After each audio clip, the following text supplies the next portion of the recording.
Well, maybe before I get to the actual questions, why don't you give a 30-second overview of who you are? Okay, 30 seconds. So hi, I'm Ron Benegbi. I'm founder and CEO of Uplinq. Uplinq is my fifth startup, and as I've been explicitly told, it's my last. I've had a couple of good runs, very good runs, but I've also had horrific failures. So by no means am I perfect. And at Uplinq, what we're trying to do is just change the landscape with respect to small business lending. And we work with lenders all over the world, big and small, and we provide them with a lot of data, enabling them to make better credit decisioning for loan applicants when they apply for a small business loan. That's very succinct. So gave a great introduction. I'm going to go all the way back to the beginning.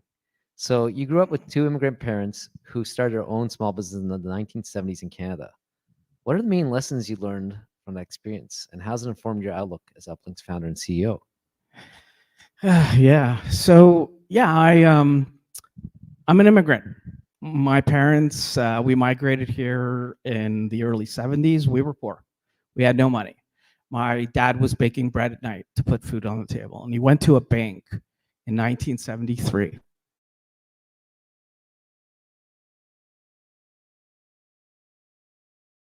I told him, Mr. Benegbi, we really don't lend to small business in such a way, and you really don't qualify. However, I believe in people, and here's $5,000. My dad was able to take $5,000 in 1973, start a small business, which eventually evolved into a medium-sized business, but really became this springboard for our families' lives in a new country. And I share that, and I answer the question this way. It really sets a purpose for what we're doing at Uplinq. Small business has always been underserved segment within financial services, somewhere between corporate commercial and consumer and retail. And we are here to basically enable lenders to stay within their existing comfort zone as they lend, but ultimately get to that yes a lot more often. Great. So your parents and their experience influenced you. Is there another person or incident that influenced you significantly? So I'll go back to, maybe I won't say the year, but I'll go back to 2020. No, it was in the 90s. But so I'll go back to that. I was a junior sales rep at a marketing company. We just happened to be owned by one of the largest loyalty marketing companies in the world at that time. So we had our Monday morning meeting, and each rep would go around the room and tell how they're doing and share their stories. And I did that, and no different. And who would you know walks in? The president, the global president of this, this marketing company that, we're a part of. And I'm like sitting there shaking, this green sales rep. So everyone did their thing, meeting's over, thought it was cool, ended up having, go to the washroom, and, I'm in the washroom, standing up, my stuff. And who walks in? Terry Ramsey. And Terry looks over at me. That was a little intimidating, or down at me. It was a little intimidating. And he said, Ron, great presentation, lots of energy, but can I give you a piece of advice? And I said, sure. Terry, what can you share with me? Sure, for sure. What is it? He goes, whatever you do, never ever stop putting them in the funnel, because the minute you do, it will dry up. Now, as I share that story with people over the years, people automatically think funnel sales, get as many conversations going, you've got your top of the funnel and ultimately down. But that's not how I saw it. It's not how I took it. For me, what Terry was telling me was, you never give up. You're never content. You're always striving to do the very best. You're always grinding it out. And that's kind of the motto I've been living with for the last, I don't know how many years, 5, 6 years. Yeah, 5, 6 years.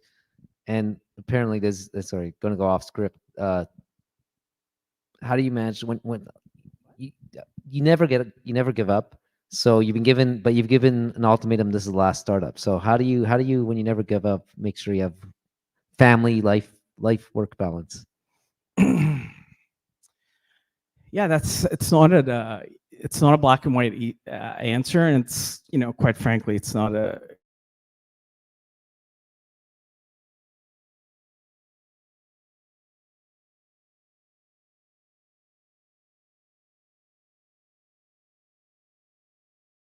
at any time. In fact, every time I talk to anybody, whether it be a customer, an employee, or a supplier, I tell them I'm the easiest person in the world to get a hold of.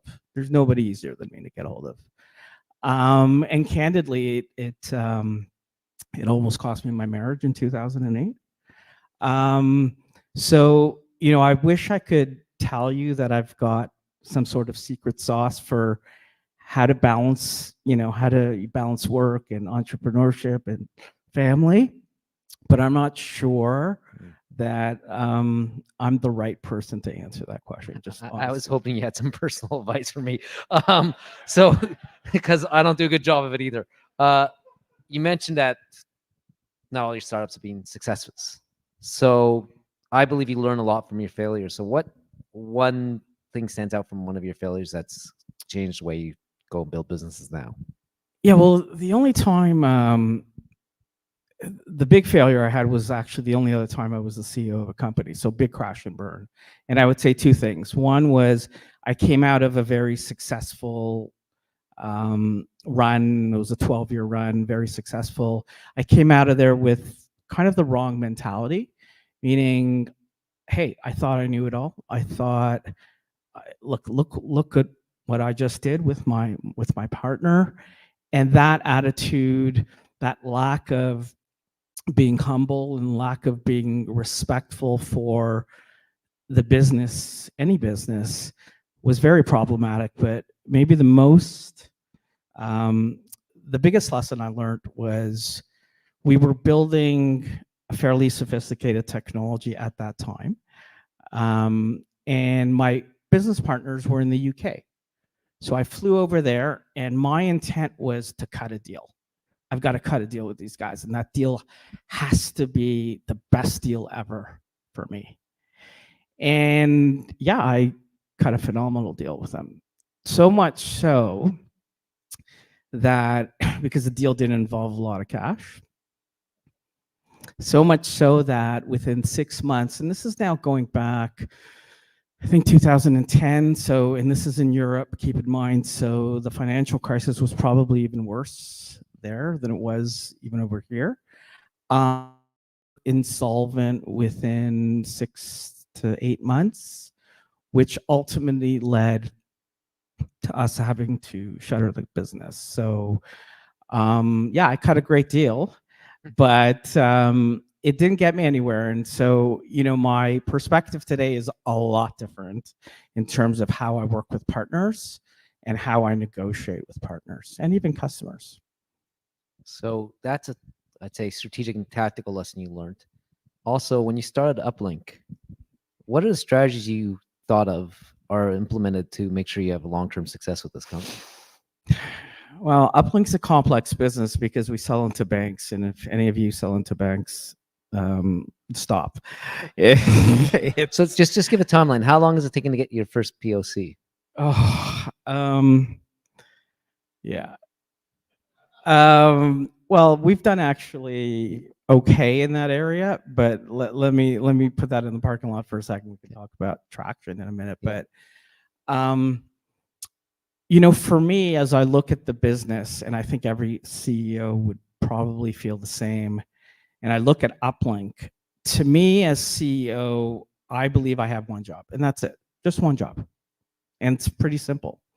And that job is to keep this company alive until such time it doesn't need me to keep it alive anymore. Until such time where I can leave the company and it can stand on its own, it could be sustainable on its own, and it doesn't need me.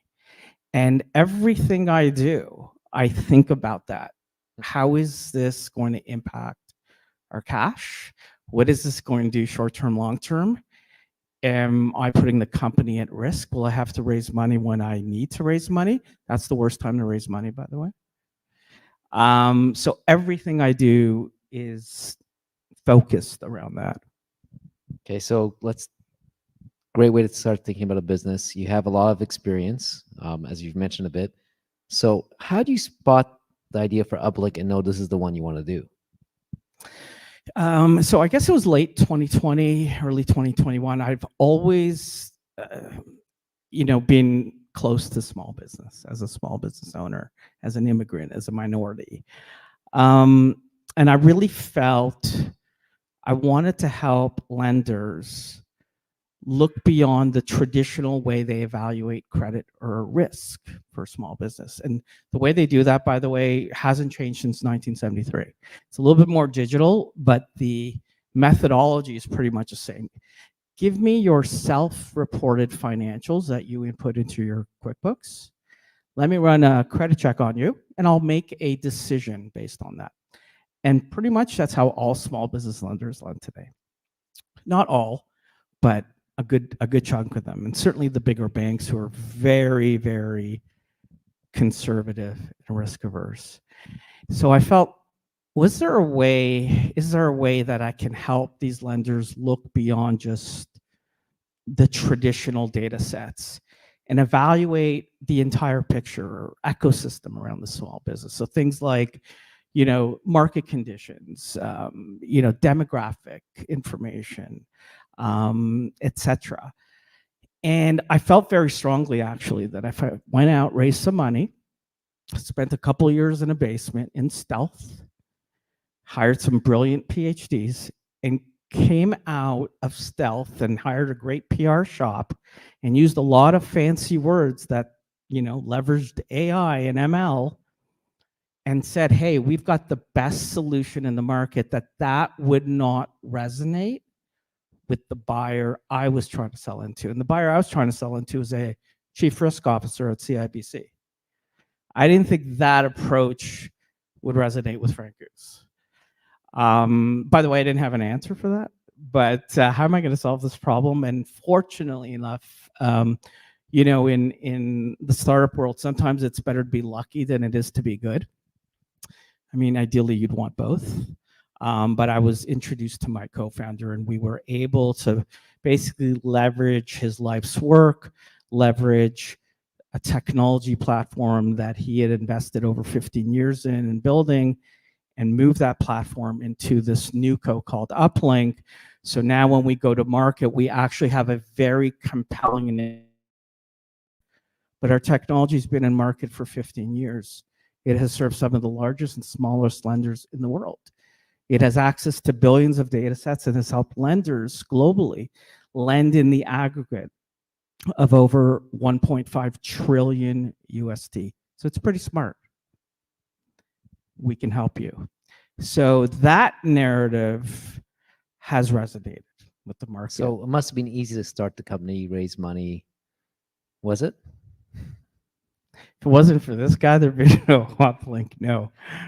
I think everybody knows the answer to that. Yes. But no. So how did you get over the challenge, like starting a company? How do we all do it? We grind it out. We write a good deck. Actually, I wrote the worst deck of all time. I looked at it the other day, and I almost started to cry. I said, "How could anybody give me money? Why did you give me money?" I think for me, it was. I was fortunate because I'd been in business for a while. So, yes, again, I know I look very young, but I've been in business for a while. I'd had a track record, and that track record, good or bad, could be verified. And that enabled me to have conversations, which led into some early commitments. And then once you get one, you kind of get the domino and then so on. And then all of a sudden, okay, you've got some money, you go from there. So let's talk about selling at the banks. Uh-huh. You mentioned, hey, it's going to be a process. You got to sell the chief risk officer. Just by the nature of the title, they're probably not they're pretty risk averse. Talk about that process and how you've managed to get into banks. And because I think this actually touches well with Erez's conversation before. It's not the easiest to sell to enterprises, let alone financial institutions. No, you have to have, well, actually, when I started, I had a full head of hair, and now you see what's happened. You have to have incredible resolve, incredible patience, incredible ability to navigate a highly bureaucratic and political organization. Like, I tell you, we had a call today with one of the big red ones in Canada, and it's you need some experience in how to do it. It's not an easy thing to do. And ultimately, again, going back to Uplinq, I felt very strongly that the way our business is set, I mean, we're revenue generating. We charge for like proof of concepts, and we charge a healthy fee for a POC, but that's not our revenue. That's not our business. We wouldn't be in business if we were selling POCs. Our business is being in a live production environment. And to get to that is a long process. So I knew early in the game that I needed money and needed to keep the company alive as long as I can, regardless of what investors said. And so we just, continue to go through that process. We found some early adopters. And I think for any business, when they're starting, it's about one word. It's about credibility. Like when you're selling into a bank, like what's the credibility story, especially as a fintech? Like, you're sitting in front of a chief risk officer. This is a highly regulated environment. Like you have to be credible, being in insurance, right? So we did everything we could to make sure that the credibility factor was there. In fact, some of our investors today, the former global chief risk officer at Scotiabank is an investor. The former group CEO at Scotiabank is an investor. The current global head of risk and compliance at EY is an investor. The former president of Experian is an investor in our company. So we're able to leverage other people's brands to get that credibility we need within an enterprise environment like a bank. I'm going to do a follow-up question here because I think you talk about credibility. I've seen you do quite a few innovative things to build credibility and buzz in the financial institution world before you had any customers. So can you give some concrete examples? Like I think you've talked at big conferences. So give a couple examples of what you've done to build credibility. So it makes it more concrete for people here. Well, for us, this goes back to the beginning, and that story I told earlier about building something and then coming out and saying we're the best, doesn't give you any credibility. And it's funny because a competitor just launched in Florida with that exact same story. And what we were able to do, again, by leveraging an existing technology that had been in market, it had served some very large lenders, and we had a lot of case studies. When we launched our website, at the time, we had something like 9 case studies on our website, which is highly unusual. This is a bit of an unusual story, and it's not going to happen every time.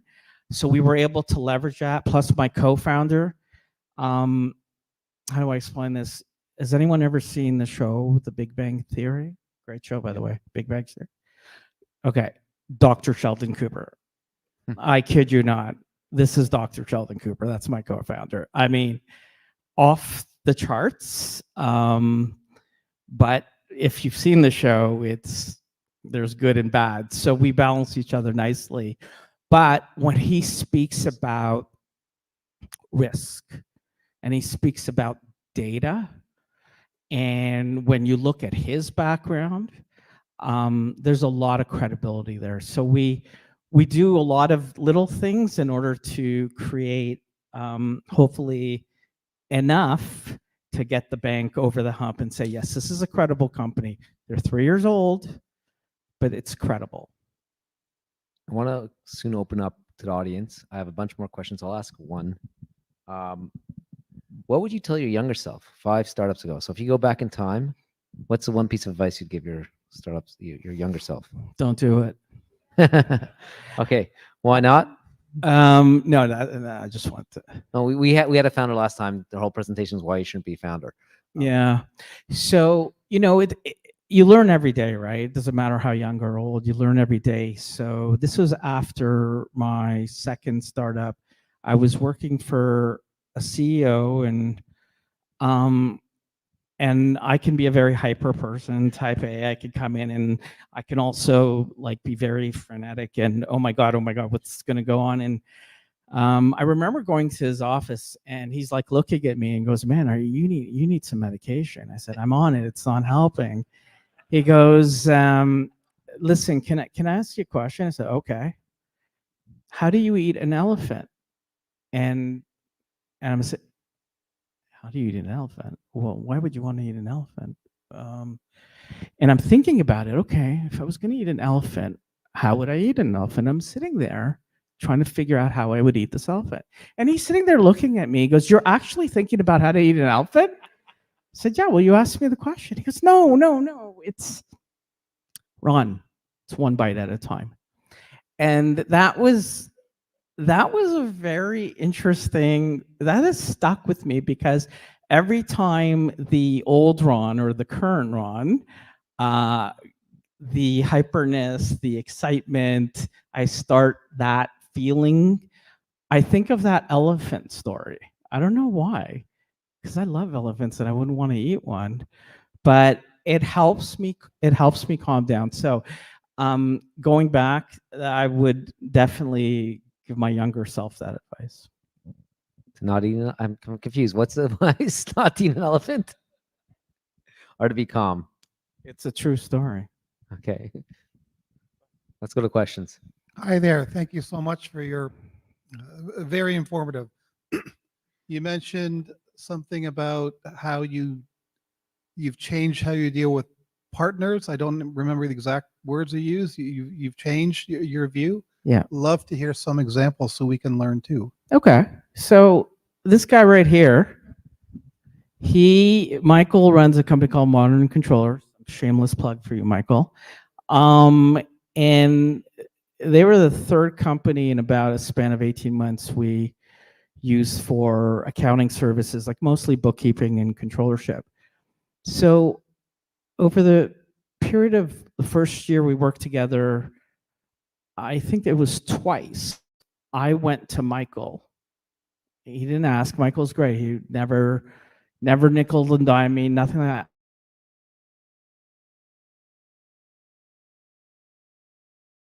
And I'm somebody who watches every dollar, by the way. I don't feel we're paying you enough. I think we should bump you up to this. And I did it twice. So going back to your question about how I look at things, I look at it that it has to be a win-win for both sides. And I know it's cliche, but it really does. It really does. If you start cutting corners, your suppliers, your partners, your employees, your clients will find ways to cut corners too. And I learned the hard way because I lost a business that I believe at the time we could have sold for well over $100 million. That was completely my fault because I didn't think it through.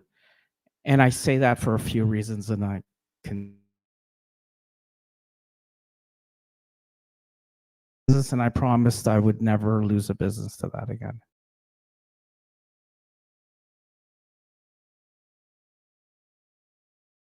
Particularly the anecdote about the elephant. And a quick question. Startups you have done, what's the one that you're most passionate about and why?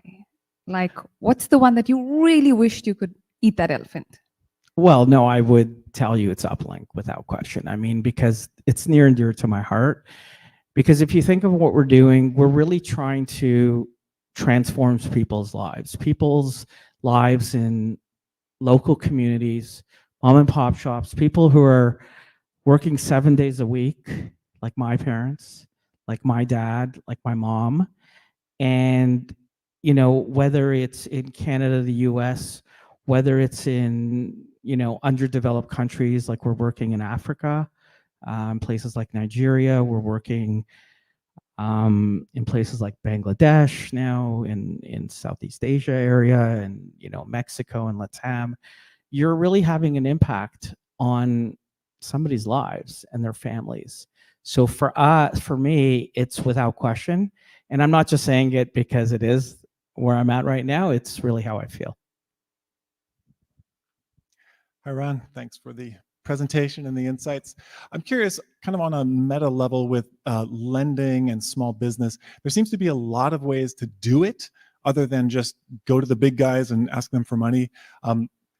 We knew each other from Shopify was the thing. So what Fatima, I was like, how do we know each other? It was from Shopify. But at Shopify, they came up with a way to like lend the merchants on the platform money because they knew the finances. Yes. Like basically, if you have the finances running through the system, you can be the lender. So I'm curious, like in the bank, or even how you're thinking about it with Uplinq, where the like beyond the current model and like crowdsourcing, decentralization, how that factors into their current thinking or your future thinking roadmap, that kind of thing. Well, I think Angela Strange from Andreessen Horowitz many years ago wisely stated every company is going to be a fintech at some point.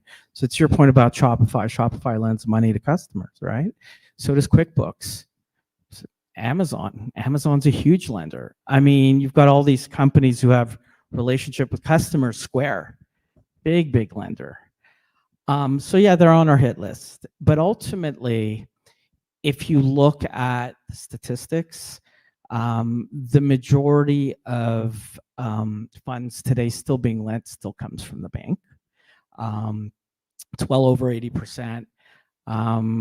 If you look at statistics in the US, something like 44% of the GDP comes from small business, yet only 3% is seen on a bank's balance sheet. So there's still so much opportunity out there just with the banks. And with some of these banks, they are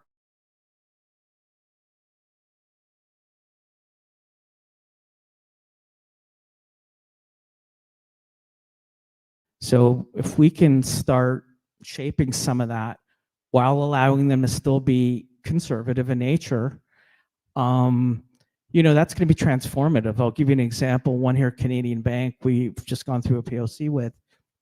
It's one of the big ones. We're able to demonstrate to them how we could increase their net margin contribution by over $50 million in 1 year. So that's material. And what that does is that's we're basically doubling their loan book, just to simplify it. So think about how much money that is into a local community, right? To the local mom and pop shop. That's transformational. So there is plenty of opportunity. You're right. I think the World Bank stated that this is 2020, but the lending to small business is something globally like 27 trillion a year. And I believe they went on to state that they believe that's still as much as 50% underrepresented. Now that was also in 2020. So it's there's a big opportunity there. Thank you, Ron. Can I get a round of applause?